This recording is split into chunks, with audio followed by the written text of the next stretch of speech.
नमस्कार। आज की कहानी जीवन यात्रा बहुत छोटी है। एक बार एक स्त्री बस में चढ़ी और एक पुरुष के बगल में उसी सीट पर बैठते समय उसी के बैग से उस पुरुष को थोड़ा धक्का लगा। यूं कहें कि एक छोटी सी हल्की सी चोट लग गई। कोई चाहता तो बहुत कुछ बोल सकता था, सुना सकता था, लेकिन वो पुरुष चुप रहा, चुपचाप बैठा रहा, कुछ नहीं बोला। जब वो व्यक्ति गुमसुम बैठा रहा तो उस समय एक महिला, वो महिला जिसने बैग टकराया था, उस महिला ने पूछा कि मैंने आपको बैग से टक्कर मारी, आपको लगी भी, लेकिन आपने शिकायत क्यों नहीं की, कुछ आप बोले क्यों नहीं, कुछ कहना चाहिए था आपको बुरा नहीं लगा। तब उस पुरुष ने मुस्कुराकर उत्तर दिया कि इतनी छोटी सी बात पर नाराज होने की क्या जरूरत है, कोई जरूरत नहीं। क्यों कि हमारी ये एक साथ चलने की इस बस में जो यात्रा है बहुत छोटी है। अगले ही स्टॉप पर मैं उतर रहा हूं, अगले स्टॉप पर जहां बस रुकेगी मैं उतर जाऊंगा। अब इतने से साथ के लिए नाराज होना, शिकायत करना मुझे ठीक नहीं लगता। इस उत्तर से वो महिला जो है बहुत भावुक हुई। उसने उस पुरुष से माफी मांगी और मन ही मन सोचा कि वास्तव में यात्रा तो बहुत छोटी है।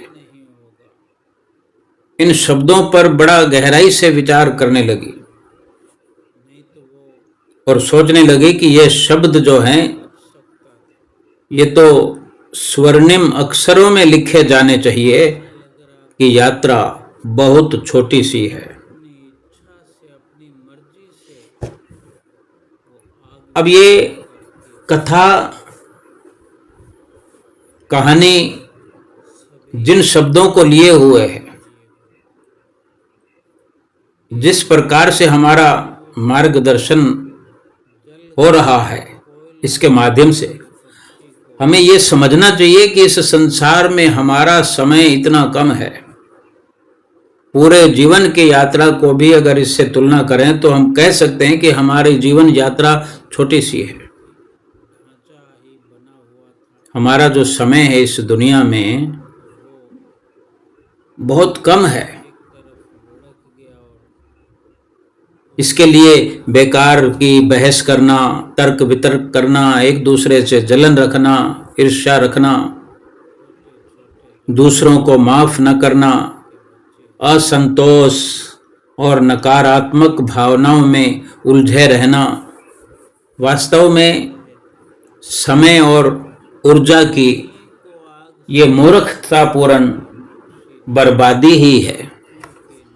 कुछ भी हाथ पल्ले नहीं पड़ता, बल्कि जीवन में अगर कुछ सुख मिल सकता है, कुछ खुशी मिल सकती है, तो उस अवसर को भी समाप्त कर देने जैसी ये मूर्खतापूर्ण बर्बादी है। किसी ने धोखा दिया, किसी ने धमकाया, हमारा अपमान किया, आराम करना चाहिए, तनाव में नहीं होना चाहिए। ये सोचना चाहिए कि यात्रा बहुत छोटी है। किसी ने बेवजह हमारा अपमान कर दिया या कोई नुकसान कर दिया, शांत रहना चाहिए, नजरअंदाज कर देना चाहिए। क्यों कि यात्रा बहुत छोटी है। किसी ने कुछ अपशब्द कहे, कोई ताना मार दिया, नजरअंदाज कर दीजिए, माफ कर दीजिए। उनको भी अपनी दुआओं में रखिए, उन्हें भी दुआ देना चाहिए। बद्दुआ कभी अपने जुबान से किसी के लिए ना निकले। निस्वार्थ प्रेम हर किसी से करना चाहिए। क्यों कि यात्रा बहुत छोटी सी है। तो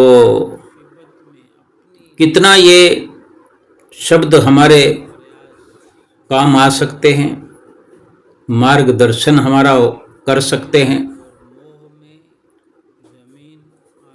समस्याएं तभी समस्या बनती हैं, जीवन में समस्याएं तभी खड़ी होती हैं जब हम उन्हें अपने दिल में जगा देते हैं,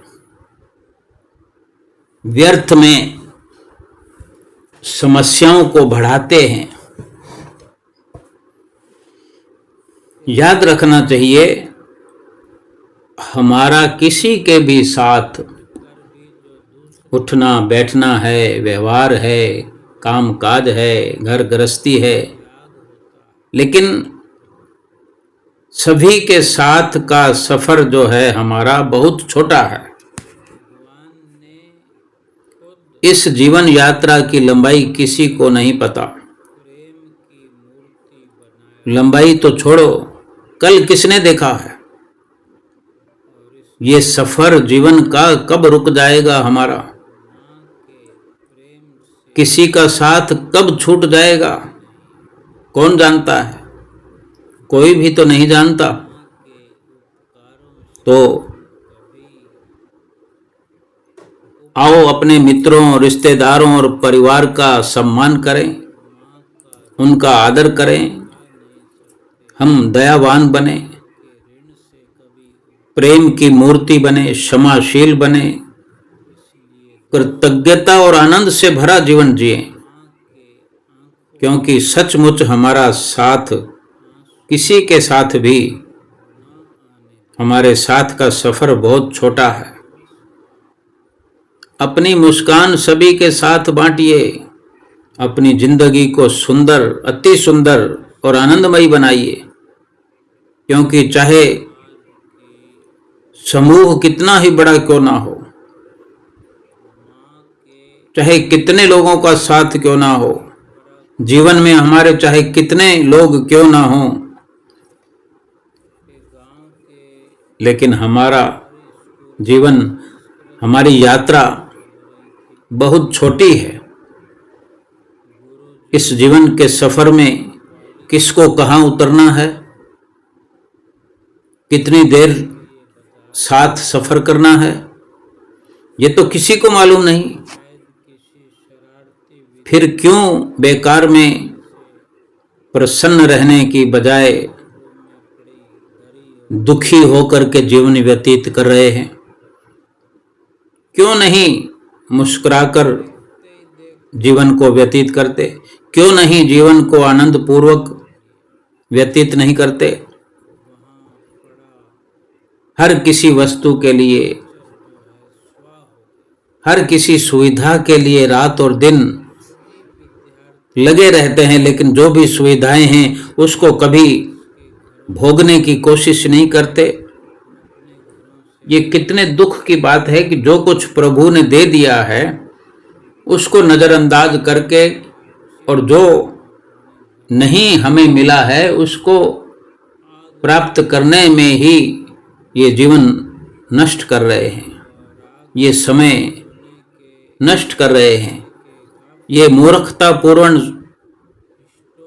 समय की बर्बादी नहीं तो और क्या है। एक शहर के एक बड़े संग्रहालय में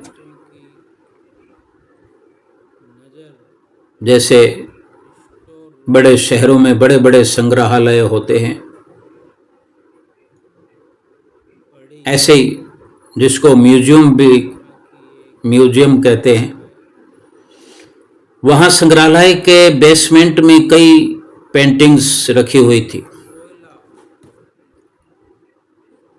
ये वे पेंटिंग्स थी जिन्हें प्रदर्शनी कक्ष में स्थान नहीं मिला था। लंबे समय से बेसमेंट में ही पड़ी हुई थी। अब यूं ही पड़ी थी, लंबे समय थे, तो मकड़ियों ने इन पेंटिंग्स पर जाला बना रखा था। बेसमेंट के कोने में पड़ी एक पेंटिंग पर एक मकड़ी, स्पाइडर जिसे कहते हैं, बड़ी मेहनत से जाला बुना हुआ था। क्योंकि हर कोई अपनी ओर से अपने लिए सुख सुविधा जुटाने के लिए बड़ी मेहनत करता है। अपने स्तर पर हर कोई निपुण होता है, कलाकार होता है, और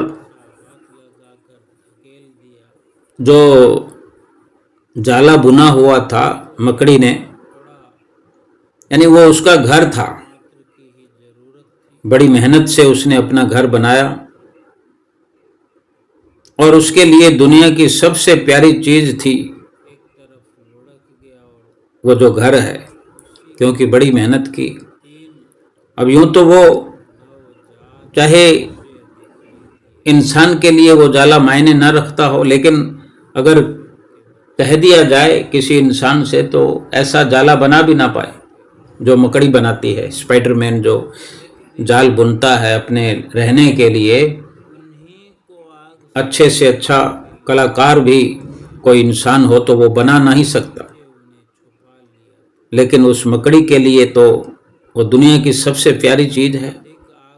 वो उसका विशेष रूप से ख्याल रखा करती थी, संभाल किया करती थी, जैसे इंसान अपने मकान की संभाल करते हैं, चाहे कोई झोंपड़ा ही क्यों ना हो। हर किसी को अपनी लगी होती है। एक दिन संग्रहालय में, म्यूजियम में साफ सफाई का कार्य शुरू हुआ। साफ सफाई और रख रखाव का कार्य आरंभ हुआ। इस प्रक्रिया में बेसमेंट में रखी कुछ चुनिंदा पेंटिंग्स को म्यूजियम के प्रदर्शनी कक्ष में रखा जाने लगा। पहले तो जगह न होने की वजह से जो वहां पड़ी थी, अब वहां से कुछ पेंटिंग्स जो चुनी हुई पेंटिंग्स का नंबर आया और उनको प्रदर्शनी कक्ष में ले जाया जाने लगा। तो ये देखकर संग्रहालय के बेसमेंट में रहने वाली कई मकड़ियां अपना जाला छोड़ छोड़कर दूसरी जगह चली गई। लेकिन वो कोने की पेंटिंग की मकड़ी ने जो अपना बहुत सुंदर जाल बनाया था, बहुत मेहनत की थी, उस पेंटिंग्स को प्रदर्शनी कक्ष में नहीं ले जाया जाएगा। ये उस मकड़ी ने सोचा कि भाई इतनी पेंटिंग्स लेकर गए हैं, मेरा जाला जिस पेंटिंग पे बना है वो प्रदर्शनी कक्ष में नहीं ले जाएंगे, ऐसा उसने सोचा। हो सकता है इस पेंटिंग को ना ले जाया जाए, इसलिए उसने अपना जाला छोड़ा नहीं।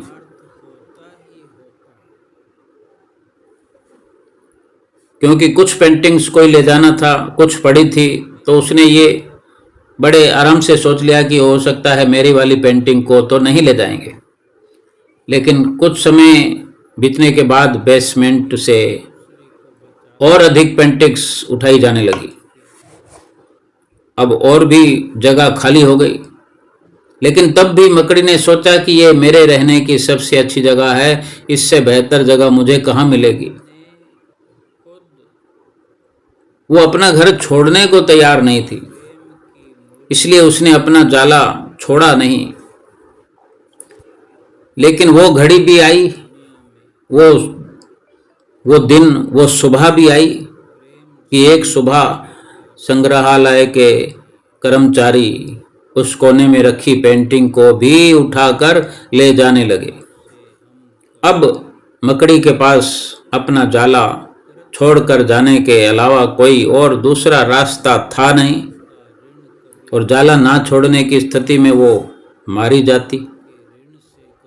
अब बुझे मन से उसने इतनी मेहनत से, इतना परिश्रम करके बनाया हुआ अपना जाला छोड़ दिया। संग्रहालय से बाहर निकलने के बाद वो कई दिनों तक इधर उधर भटकती रही।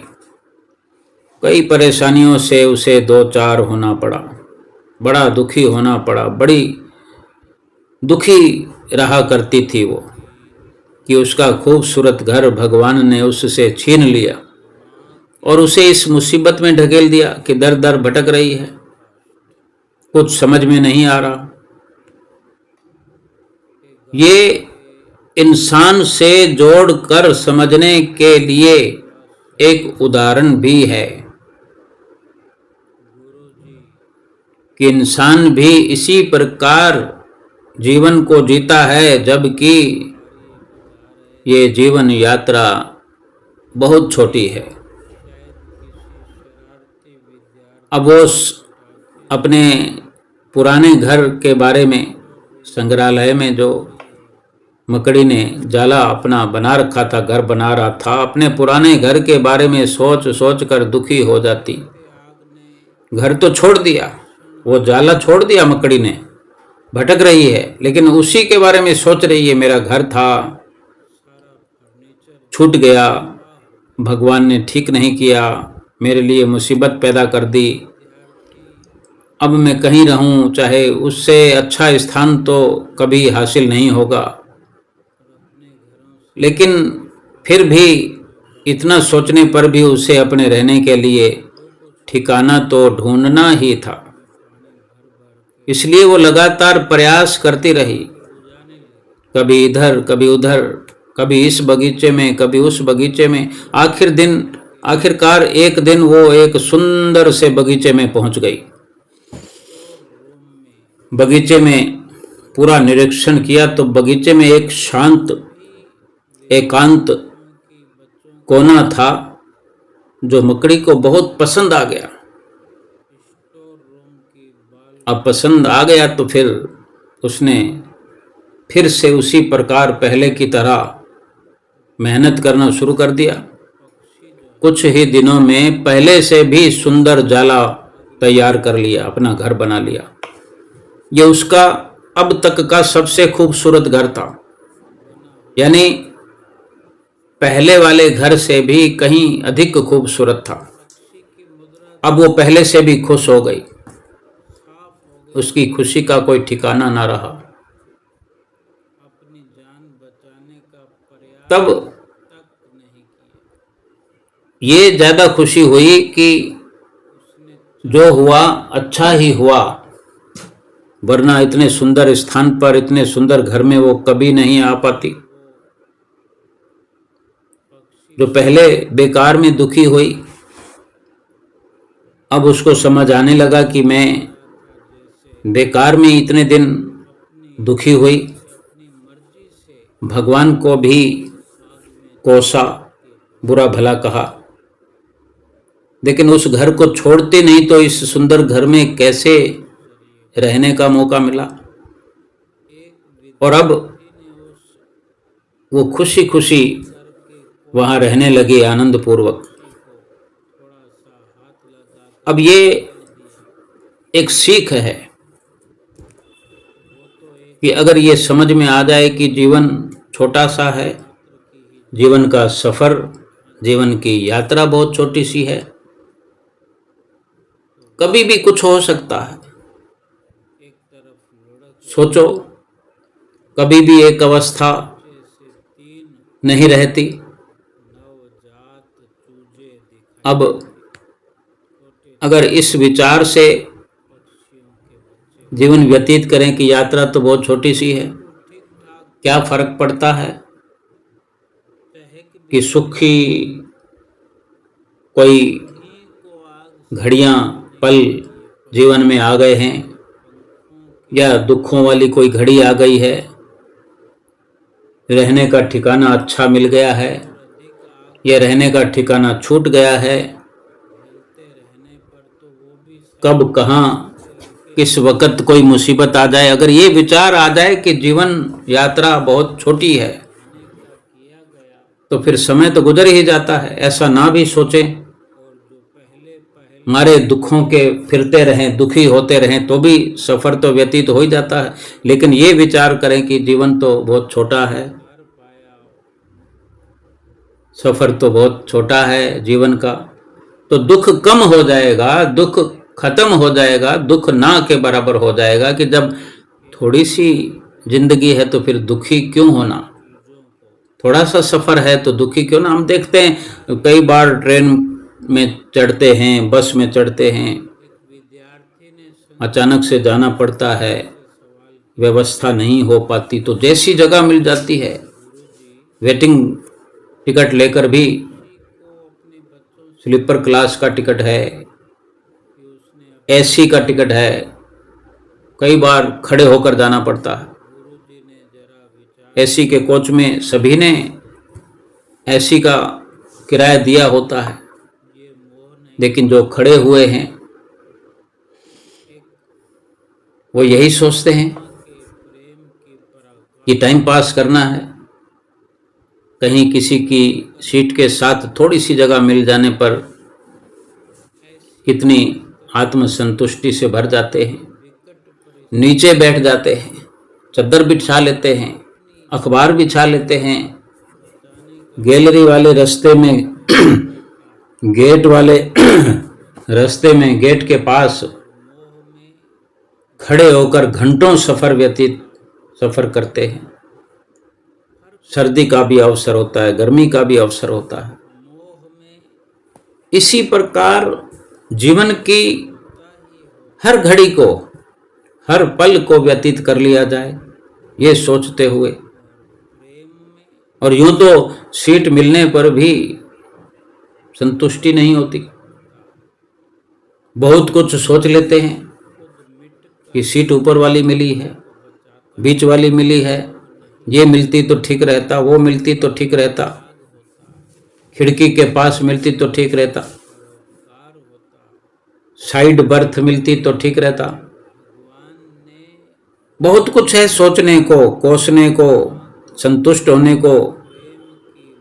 कभी कभी जीवन में ऐसा कठिन समय आता है जब हमारा बना बनाया सब कुछ बिखर जाता है, मकड़ी की तरह। ये हमारा व्यवसाय, नौकरी, घर, रिश्ता, परिवार, कुछ भी हो, किसी भी नजरिए से सोचें, कुछ भी बिखर सकता है, कुछ भी बिगड़ सकता है, कुछ भी छूट सकता है, किसी का साथ छूट सकता है। ऐसी परिस्थिति में हम अपनी किस्मत को कोसने लगते हैं, भगवान को कोसने लगते हैं, भगवान से शिकायतें करने लग जाते हैं। लेकिन कभी विचार किया हो कि कठिन परिस्थितियों में हमारे हौसले की परीक्षा ली जाती है। अगर हम विचार करें कि ये हमारी एक परीक्षा है हमारे हौसले की, कि हमारे अंदर कितनी शक्ति है, कितनी मजबूती है कठिनाइयों को जूझने की। यदि हम अपना हौसला मजबूत रखते हैं, होना तो वही है जो हो गया है। अगर कोई मुसीबत आ गई है, कोई ऐसा कठिन समय आ गया है, तो कुछ कर तो सकते नहीं, उस अवस्था को बदल तो नहीं सकते, लेकिन उस अवस्था से जूझना अगर हमको आता है तो समय बड़ी खुशी से कट जाता है। हम अपने हौसलों की परीक्षा में पास हो जाते हैं यदि हम अपना हौसला मजबूत रखते हैं तो, और कठिनाइयों से जूझते हुए जीवन में आगे बढ़ जाते हैं तो परिस्थितियां अपने आप बदल जाती। यानी हमने अपने आप को मजबूत बनाया तो परिस्थितियां बदलती हुई नजर आई। परिस्थितियां बदलने में समय नहीं लगता। हमारा जो हौसला है, हमारा जो जुझारूपन है, हमारी जो मेहनत है, हमें हमेशा बेहतरी की ओर ले जाती है। यकीन मानिए, हौसला है तो बार बार बिखरने के बाद भी आसमान की बुलंदियों को छुआ जा सकता। एक दिन वो कठिन समय, वो परेशानियां समाप्त हो जाती है, परिस्थिति बदल जाती है। अगर हमने हौसला बनाए रखा होता है तो ये विचार अवश्य आता है एक समय कि ये अगर बिखराव नहीं होता, ये बिगाड़ नहीं होता तो इतना अच्छा अवसर भी फिर से नहीं मिलता। कई बार लोग गिरकर ऐसे संभलते हैं कि उस गिरावट को भी खुशी अधिक प्राप्त करने का जरिया मानते हैं कि अगर ये नुकसान ना हुआ होता, ये मुसीबत ना आई होती तो ये खुशियों की घड़ी भी नहीं आई होती। कभी कभी ऐसी ऐसी परेशानियां किसी ऐसे ऊंचे मकसद, ऊंचे कामयाबी के शिखर पर पहुंचा देती है। कोई दुख की घड़ियां जीवन में ऐसी खुशियां ला देती है कि दुखों का भी हम शुक्राना अदा करते हैं।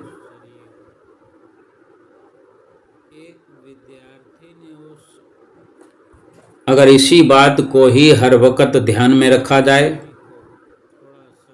अपने विचारों को अपने काबू में रखा जाए, एकाग्रचित्त होकर के रहा जाए कि कोई भी कार्य भगवान की ओर से कभी गलत नहीं हो सकता। भगवान जो भी करते हैं हमारे भले के लिए करते हैं। हर कार्य में, हर स्थिति में, हर दुख में, हर मुसीबत में भगवान का शुक्राना करना चाहिए, भगवान को याद रखना चाहिए। अगर भगवान की याद बनी रहेगी तो कोई भी दुख की घड़ी, कोई भी मुसीबत की घड़ी हमें विचलित नहीं कर पाएगी, बल्कि उस दुख में भी सुख की झलक नजर आएगी, क्योंकि सुख रूप सुख सागर भगवान हमारी यादों में बसे हुए होंगे। पल पल हम भगवान को याद कर रहे होंगे, चाहे दुखों से मुकाबला करने की शक्ति ही क्यों ना मांग रहे हो, लेकिन भगवान को याद करने की जो तासीर है वो तो हमें मिलेगी ही मिलेगी, क्योंकि भगवान को याद करना ही वास्तव में सुख है। भगवान को याद करना ही एक खुशियों की घड़ी है। मुसीबत की घड़ी, दुख की घड़ी, अगर इनका मुकाबला भगवान की यादों से किया जाए, भगवान को याद कर कर के इन परिस्थितियों का मुकाबला किया जाए तो देखते ही देखते मुसीबतें दूर हो जाती है, दुख दूर हो जाते हैं। जीवन में जीने के लिए भगवान का सहारा, भगवान की याद और भगवान का धन्यवाद, भगवान का शुक्राना हर कदम पर जरूरी है। बहुत जरूरी है कि जो कुछ हमें मिला हुआ है वो पर्याप्त है। यानी जो कुछ प्राप्त है वही पर्याप्त है। कुछ और मांगते हुए, कुछ और इच्छा करते हुए, भगवान को कोसते हुए, इससे समय की बर्बादी होनी है और बेकार में, व्यर्थ में अपने आप को दुखी करना है। इससे दुख बढ़ेगा, घटेगा नहीं। किसी ने भी दुखों से छुटकारा पाया है तो अपने हौसलों के कारण ही, मजबूत हौसलों के कारण ही आसमान की बुलंदियों को भी छुआ है। और भगवान की याद दिल में बसी रहे तो हर वक्त इंसान आसमान की बुलंदियों को छूता हुआ अपने इस छोटे जीवन को खुशी खुशी व्यतीत कर सकता है। नमस्कार।